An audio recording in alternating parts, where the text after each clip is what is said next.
Halo Jabra Tim. Ada sesuatu yang lagi rame nih. Lu harus kasih dia kesempatan lagi. Di atas kertas lo semuanya harusnya menang. Ada bahasan yang paling ditunggu-tunggu. Kembali lagi di Dewan Pundit Indonesia dan sekarang kita masuk ke pembahasan jelang pertandingan dini hari nanti ya. Dini hari nanti. Ada pertandingan yang akan menentukan, ini kasta yang luar biasa. Untuk kelas United dan kelas Chelsea, ini adalah sebuah kasta di Eropa yang ditunggu-tunggu. Apa nama kastanya, Rizal? Conference League. Conference League, masih bersama Rizal dan juga Mas Aryo dan juga Coach Yasin yang sudah tersipu-sipu karena United menghadapi Newcastle, Chelsea menghadapi Brighton. Nah, Chelsea Brighton lah, lu dulu lah, Jal. Chelsea Brighton. Ya, Oke. Coach sama gue mau ini dulu santai. Oke, siap. Jadi kalau buat Chelsea jelas mereka punya momentum ya, karena momentum mereka pemain-pemainnya udah pada balik. Tapi kalau soal pemain mungkin yang absen Enzo. Tapi gue lihat perkembangan Chelsea belakangan justru kelihatan ketika Enzo mulai cedera. Gue selalu bilang yang main tuh mesti salah satu antara Enzo sampai Caicedo aja, dan itu terbukti. Gua yang bilang kali. Apa? Kalian kredit juga lah buat Mas Dia kan Aryo. selalu ngikut-ngikutin. Orang Gue ngomong pernah apa juga kok, diulang lagi. gue pernah bilang diulang juga lagi. kok, inget banget gue pernah ngomong Coach, gitu. lu jangan ini ya. Apa? Dia gini-gini di kontak TV penyiar Piala Eropa lo. Tar dulu. Lagi di casting. Mantap. Harus ikut lo. Iya. Mulainya dari Kalau situ. gitu kita dukung kan, Coach. Cuma di sini kita bantai. Gue juga diminta Oh, sama disuruh casting pula. Berarti lu selevel dong. Enggak. Coaching level apa? Soalnya di casting juga kan. Itu orang goblok aja itu yang minta gue casting. Dia kan castingnya basa-basi. Honornya mah beda. Itu bisa ditut gak gitu? Bisa ya? Ntar soalnya itu yang dituntut ininya jebret medianya. Somasi ini. Itu yang minta gue casting tuh talentnya aja yang bodoh itu. Casting, lu suruh gue siaran aja nggak mau, suruh casting pula. Tapi terakhir kan lu mau. 3 tahun lalu itu kan. Iya. Itu kan terakhir. Itu lu mau. Ya, Nggak, maksudnya lu mau main. Is on that gue nggak mau lagi. Habis itu. Dia kan udah terakhir sebelum dia pindah full digital kan. Iya. TV. Itu terakhir. Enggak sih. Kalau bagus angkanya yakin gua. Enggak juga. Masa sih? Nggak bakalan gue kesana lagi. Oke, ya udahlah kalau gitu ntar kita jebretok sih tahun aku Justin. Nggak bisa juga, gue udah full. Langsung dijawab di sini. Di Bretox pakai casting enggak? Apa? Di Bretox pakai Nggak casting. usah. Nggak apa-apa, kita ntar nunggu Koci zamannya udah mulai nggak penuh aja. Iya, Ini lagi betul. penuh, nggak apa-apa lagi. padat. Semangatnya dia untuk beli rumah lagi kan, dia mau beli rumah lagi kan. Lanjutin dulu tadi. Oke, soal Chelsea, soal Enzo Tanpa sama Enzo. Caicedo, dan itu kelihatan mulai membaik walaupun defensifnya sama sekali belum membaik. Contoh pertandingan terakhir lawan Nottingham Forest, justru Mudryk kelihatan membaik pertandingan kemarin, tapi ya lagi-lagi Mudryk Sekali membaik, 10 kali hancur.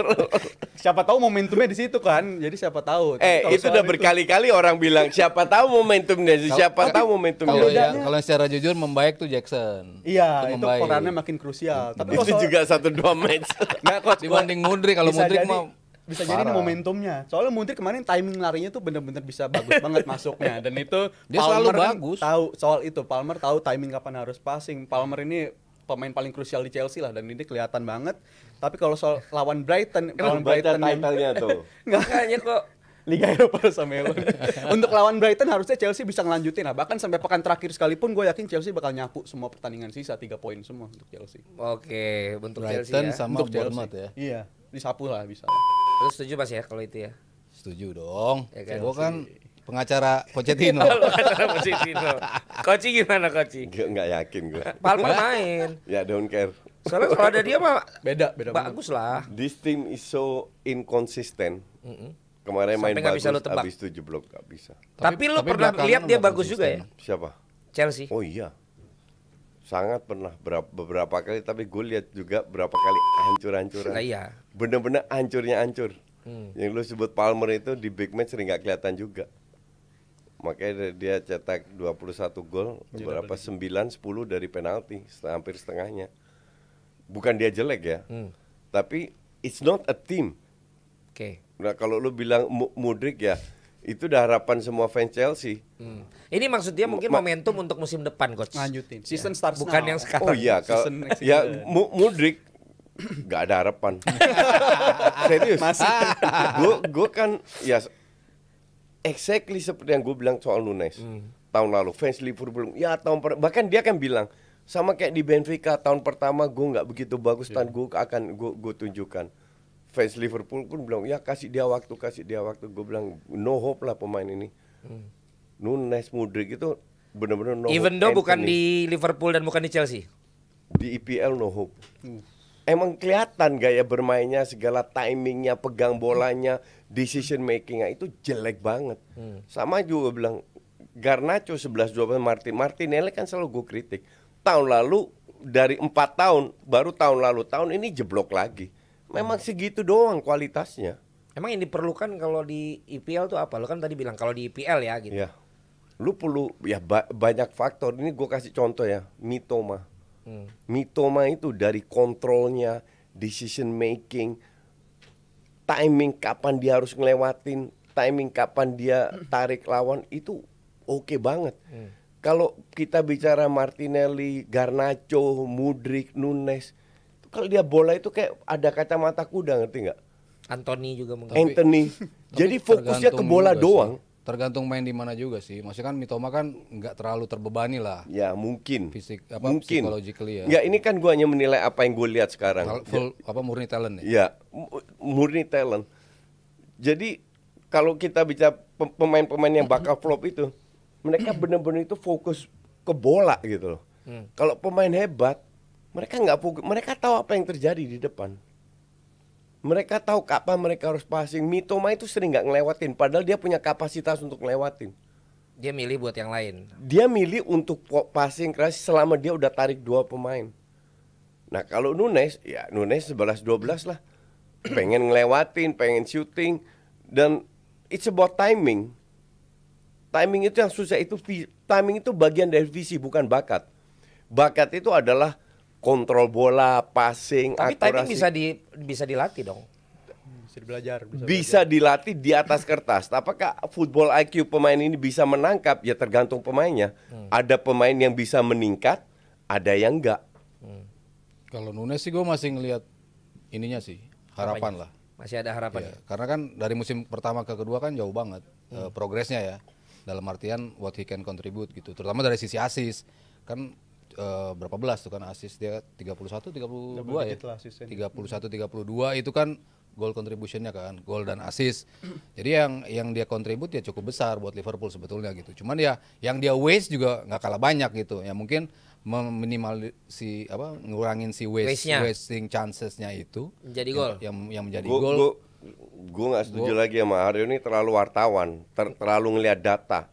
Hanya assist, kan progres bisa hanya diukur, assist di atas kertas. Kan progres bisa diukur dari angka dong. Bentar, justru enggak. Justru ini gue ajarin lu biar lu sedikit singkirkan kalau permainan data itu. kan lu bisa nilai. I explain it to you. Ya, okay? Maksud gue data kenapa gue pakai? Karena itu kan yang bisa menjadi ya, acuan makanya baku. gue jelaskan lu biar lu tinggalkan data-data itu. Kalau feeling forget Tapi kan about itu data. point of view masing-masing, Coach. Enggak, gue jelaskan. Ya coba yang lu sekarang. The problem dengan data adalah lu passing ke samping 1 meter, orang shoot masuk, itu dianggap assist. Nah kalau lu bilang 30 assist, berapa assist yang benar-benar assist yang dari 20 meter yang benar-benar kasih bagus? Nggak banyak dari Nunes. Yang Nunes adalah bola passing ke samping terus dia shoot masuk gol. Liverpool sering shoot dari lini kedua dan itu yang disebut oleh data assist. Padahal itu bukan passing yang berkualitas. Passing yang berkualitas selevel De Bruyne, Iniesta, Xavi. Kan itu passing yang berkualitas. Ada ukurannya masing-masing kan. Key chances. Itulah kenapa gue key chances atau bukan key chances tetap assist. Itulah kenapa gue selalu tentang hal-hal kayak begitu karena tidak menunjukkan ini pemain bagus. Hanya karena dia passing ke kiri atau ke kanan terus disebut assist? Enggak. Sama kayak crossing. Disebut assist juga ya dia enggak sering ambil corner ya. Kayak corner kick. Gol dari corner dibilang assist. Assist itu ke satu orang, kayak Kevin De Bruyne. Itu assist. Berarti tapi yang lebih kadar penting, asisnya itu kita harus lihat. Lebih penting dari kalau penggunaan istilah assist yang lo bilang tadi, contribute itu yang lebih penting berarti apa dong? Kalau Ya, memang assist yang tidak bener. tercatat. Kalau seandainya dengan data ini kita bisa menilai pemain bagus atau enggak.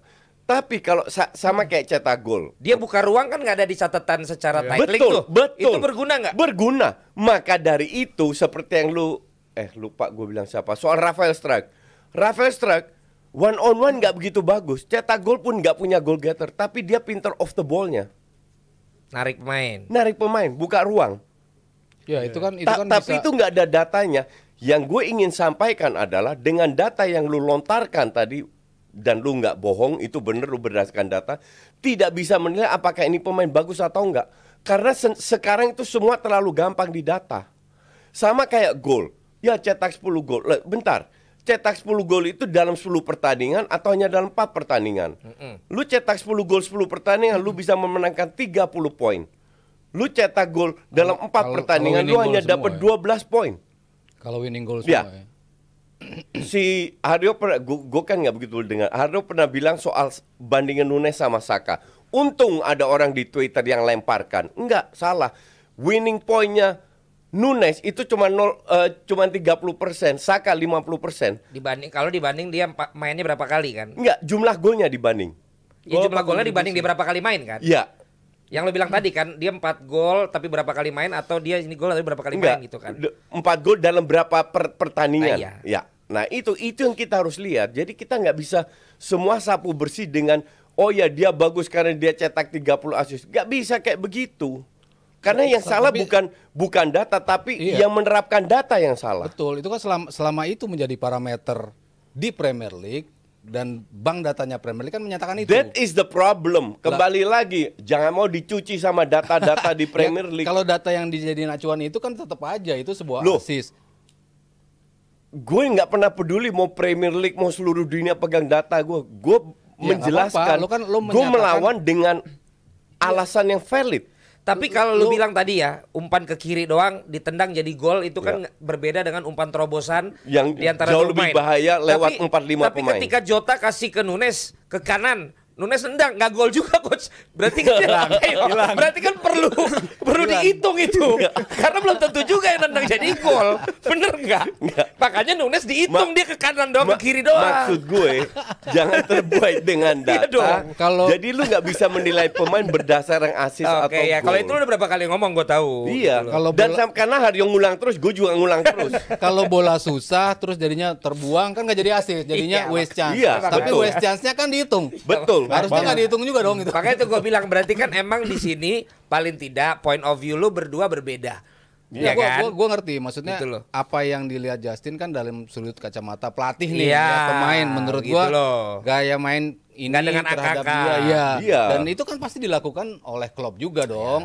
Klopp kan juga pasti ngelihat angka, tapi kan dia juga ngelihat gaya main. Makanya Nunes sering dicadangin. Dia ngelihat gaya mainnya kenapa dia dimainin, kenapa dia enggak, itu kan juga semua keputusan dari Klopp berdasarkan apa yang dia pikirkan kan, digabung dengan apa yang ada di data gitu. Jadi kan emang versi dia, saya akan kasih kesempatan kan. Versi Justin ya melihatnya seperti itu. Pelatih melihat, oh iya gue nggak ngelihat dia memberikan kontribusi besar dalam membuka ruang, dalam kontrol bola pertama, dalam memanfaatkan peluang, dalam kadar umpan yang dia berikan, itu kan bisa diukur dengan apa tuh namanya? Bukan selera ya. Maksudnya kan lebih ke keputusan pribadi kan kalau kayak gitu kan. Tapi kalau diukur secara angka, secara apa yang menjadi acuan, ya itu yang gue paparkan kan. Ternyata kontribusi dia dibandingkan musim lalu sudah jauh membaik. Berarti gini Mas Aryo, kalau lo jadi pelatih, lo akan menggunakan semua yang mencatat itu sebagai bahan lo. Iya dong, kalau coach yang jadi pelatih itu nomor sekian berarti data angka itu yang lu pakai adalah parameter lain kan. Gua akan melihat seperti apa dia dalam pertandingan. Itu aja, ini hanya point of view aja. Dan lu gua berharap sama kualitasnya ya. Apa point of view? Mau nambahin nih Bang. Soal ini data juga tapi ini memberatkan Mas Haryo cenderung memberatkan. Memberatkan tuh apa? Udah ngomongin aja nggak usah pakai di teaser gitu. Soal data asisnya Mo Salah itu kan udah hampir 10 atau 11 asis musim ini. Tapi kebanyakan peluang-peluang yang pre-assist dia menuju Nunes itu kan wasted semua. Kalau itu peluangnya bisa dikonversi sama Nunes, itu asisnya Salah bisa nyampe 20-an. Dan itu bisa rata ke tim Liverpool. Itu Salah asisnya menurun musim ini. Trent Alexander-Arnold kita tahu biasanya standar dia asis 15, 20 asis, tapi musim ini menurun. Cedera. Tapi banyak mainnya loh musim ini, banyak banget main. Sejak dia inverted kan juga banyak main. Dan itu kebanyakan asis yang terbuang itu ke arah siapa? Hampir semuanya ke arah Nunes. Dan ini pemain menurut gua agak manipulatif kalau dilihat berdasarkan data doang. Betul. Karena expected. Lu bener. Tar dulu coach, lanjut dulu nih coach. Jangan dipuji dulu. Expected goalsnya dia itu 15 kurang lebih. Expected goalsnya. Gol dia yang kenyataannya itu kurang lebih 10 atau 11. Artinya ini pemain yang nggak sesuai harapan, berdasarkan data aja udah nggak sesuai harapan gitu soal gol dia di musim ini. Dan juga karena chance yang terbuang itu banyak banget, itu hampir ya puluhan kan gue bilang masalah dia chance yang terbuang. Kalau dia bisa minimalisir itu, gue ngeliat dia kalau dia bisa minimalisir itu bersaing sama Haaland. Dan menurut gue dia udah nggak bakal berubah Bang, karena nggak bakal berubah, umur udah 24, dia udah bukan youngster lagi. Iya. Gue ngeliat reaksi dia dihina kayak apa, langsung deactivated, ngapus foto dulu sama Liverpool. Kita ngeliat Gakpo 2 bulan lalu dihinanya kayak apa sih. Sekarang malah dia yang dapat lo nggak bisa begitu. Tapi Rizal, lo nggak bisa menghakimi orang. Kalau gue juga mendengar aja apa yang disampaikan oleh Koci, Aldi gitu, bilang lu tuh kardus apa, lu nggak bakal gue pakai lagi. Betul. Tapi gue masih punya sesuatu yang gue percaya kalau lu punya potensi. Betul. Nah itu yang harus lu hargai Darwin di situ. Darwin artinya Klopp punya pandangan seperti gue melihat lu. Enggak, gue nggak bisa. Klopp itu harus memainkan Darwin karena dia spend 70 juta. Enggak lah, maksudnya artinya ada diberi kesempatan dong. Berkali-kali diberi kesempatan kan akan dia pakai dong. Berkali-kali akhir-akhir ini udah sering di bangku cadangkan. Jadi cuman Klopp pikir ya gue gak punya striker lain selain Gakpo, itu bukan goal getter, bukan striker, ngerti gak? Tapi karena striker gue bapuk, ya itulah yang terjadi. Gak apa-apa, kita tunggu aja kalau musim depan masih main di Liverpool dengan pelatih baru. Bagaimana nasib Darwin dan Mudryk ya. Kalian juga mungkin bisa tulis lah, apakah yang masih ada harapan untuk bisa sesuai dengan ekspektasi harganya, mendingan Mudryk atau Darwin menurut kalian ya. Itu yang bisa kalian coba, ayo bikinin Brar menurut pemirsa kita gimana, karena kita harus menuju ke pertandingan mega besar. Mega besar. Ada Manchester United dan Newcastle. Pertandingan yang ditunggu-tunggu oleh Virzi dan Panji. Ya, ini mega besar ini. Ini kita lanjut atau close? Enggak, ini lanjut karena tadi kepanjangan ngomongin Darwin. Darwin tidak ada di dalam rundown. Kenapa jadi Darwin? Berarti ini yang kita persingkat. United, lo kan nggak yakin kalau tadi Chelsea pun bisa menang sama Brighton. United sama Newcastle? Nggak yakin juga. Old Trafford tapi ya. Ya dua-dua katro. Ya. Len, musim ini itu gue kecewa. Oke. Yang bikin gue happy lihat permainan itu cuman Liverpool, City sama Arsenal. Sama Palace. Palace enak banget. Enggak. Palace mainnya enggak enak. Mereka menang bukan berarti mereka main bagus, lebih direct, lebih counter, ngandelin skill individu. Gue nggak begitu suka tim yang terlalu ngandelin skill individu. But ini cuma masalah selera aja. Tapi ya termasuk. Lo kecewa tadi nih musim ini. Termasuk Castle, MU, Chelsea, Brighton yang punya harapan akan bermain bagus, ngedrop juga. Aston Villa rank 4, mainnya juga sangat tidak konsisten. Spurs itu, ini gue jujur ya, build up lebih bagus Spurs daripada Arsenal. Build up ya. Filosofinya si ini kan si Postecoglou dari kiper, ya dari kiper. Tapi sampai depan Werner jauh lebih bagus Arsenal. Benar-benar 2 level Arsenal di atas itu. Tapi soal build up itu keren. Berapa kali di press kan, mereka bisa keluar, selalu ada pemain yang kosong. Dan mereka tahu karena ini udah dilatih banyak kan. Makanya berarti kan memang mungkin kecenderungannya lo kecewa karena ya semua punya analisa-analisa masing-masing. Iya, dan gue nggak merasa terhibur musim ini. Season ini. Ya, sangat disayangkan. Nah, balik lagi ke United Newcastle. Ya, 2 tim ini sangat tidak konsisten. Lu mau berharap apa? Oke. MU bisa bagus main lawan Arsenal, lawan Liverpool, lawan Crystal Palace diinjak-injak. Ngerti nggak lo? Ya, Castle sama ceritanya. Lu kalau lihat yang namanya Alexander Isak, wah, gue lihat pertandingannya udah melebihi Ronaldo itu. Tapi gue juga lihat pertandingan di mana Mudryk lebih bagus daripada dia. Sehancur ini Alexander, setidak konsisten ini si Alexander Isak. Makanya Castle juga sesuai dengan kapasitas. Gue nggak pernah impress dengan yang jadi namanya malah seru ya kalau gini kayaknya ya. Ya kalau seru iya. Tinggi-tinggian finish. Kalau seru iya dalam arti banyak yang bersaing kan. Hujan gol bisa nih. Tapi untuk di papan gitu. atas kan praktis cuma 3 tim itu whole season kan. Iya. Lo Mas gimana nih? Seru, pasti seru. Ya karena dua-duanya begitu. Dua-duanya pengen ngejar Europe rasa lemon, karena kan dua-duanya udah nggak mungkin ke Europa League. Orange Mas kalau 2 ini. Apa? Bisa lah ya.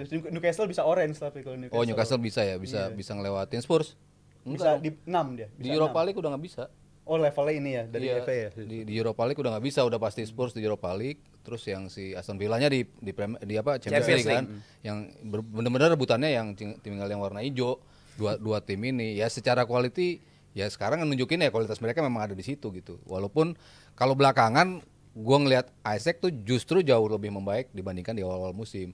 Karena memang patternnya udah ditemuin nih gimana cara manfaatin dia kan kemarin kan masih bingung di mana bola yang paling cocok buat dia untuk bisa accelerate ke dalam kotak penalti. Gimana caranya? Kadang-kadang bolanya terlalu menjauh, kadang-kadang bolanya terlalu rapat sama dia. Dia tuh nggak bisa bola-bola yang menjemput gitu. Betul-betul bola jauh atau merapat itu kan kembali tergantung kualitas pemain yang memberi passing. Nah, iya. Dan kualitas yang memberi passing di Newcastle itu nggak banyak. Nah, dan kemarin tuh mereka masih belum bisa maksimalin si Isaac tuh gimana cara larinya yang pas untuk bisa dapetin gol. Begitu mereka tahu, oh ini paling suka pemain dapat bola seperti ini. Akhirnya keluar bola-bola yang memang gayanya dia untuk sprint, belok sekali, nembak yang biasa dia lakuin kemarin di La Liga ya emang kayak gitu gol-golnya betul-betul dipaksain untuk lari sendirian. Jadi menurut lo siapa yang akan lebih diunggulkan? Sekalian gua wrap di episode ini. Kayaknya bisa Newcastle sih. Newcastle ya. Untuk Marjan tadi. Marjan. Gue bilang MU bisa memberi kejutan lagi. Kalau itu, maksudnya memberi kejutan dengan hasil yang kalah. Hasil menang. Hasil menang. Kalau itu kalau kalah biasa. Enggak, kalau dia menang, Martinez bisa main kayaknya. Kalau dia menang, Jebret Tim nggak kaget karena lu pengacaranya. Lu harus bilang dia kalah. That is not true. Lu gimana, Jal? Gue cenderung Newcastle sih karena ya kita ngeliat defensive United ini masih berantakan. Main di Old Trafford, Bos. Iya, main di Old Trafford. Udah dibenerin bocornya. Bocornya udah dibenerin, tapi soal jumlah tembakan sih Bang yang masih gue concern itu jumlah tembakan masih terlalu Tapi Onana kadang bagus. Tapi kalau main kayak lawan Arsenal, they make a chance. Oh iya, siapa United? Iya. Apalagi Bruno kemungkinan udah main lagi, ada Bruno di situ. Makanya nggak bisa kan dia nggak bisa selain lawan Arsenal sama Liverpool. Itu semangatnya di situ. Nggak tahu lah. Semangat di situ. Ya kan kita bingung Tapi aja. gue cenderung mengunggulkan Newcastle karena cenderung mereka belakangan golnya udah mulai ngalir lagi. Bener kata Mas Aru, Isak itu sukanya bola daerah dan itu dimanfaatkan lawan United yang defensive shape-nya masih berantakan. Iya. Ya peluangnya masih besar Newcastle walaupun main di Old Trafford. Iya. Ini kita mati lampu. Kaget tuh. Ya ini ya, memang kayak kemarin Old Trafford bocor ya. Kalau ini studio lampunya mati ya. Tapi kalian bagaimana? Kalau kalian melihat hasil-hasilnya, apakah Chelsea menang lawan Brighton dan United dan Newcastle bagaimana hasilnya? Silakan kalian coba tulis kolom komen. Terima kasih semua yang udah kasih komen-komen di episode kali ini. Nanti jangan lupa di saat ini juga kita ada kaos yang juga di flash sale. Ini nggak jadi emang, tapi bisa jadi baju sejarah ya karena nggak jadi ya.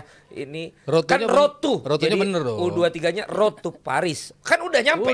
Udah nyampe, cuman kalah sama Gini, tapi udah nyampe di sana. Walaupun pinggiran Paris ya. Walaupun di pinggiran nggak apa-apa, tapi kalian bisa miliki karena kita tidak akan produksi lagi. Karena akhirnya tidak jadi main di Olimpiade. Jadi kita tidak produksi lagi, hanya ada sisa 1 lusin.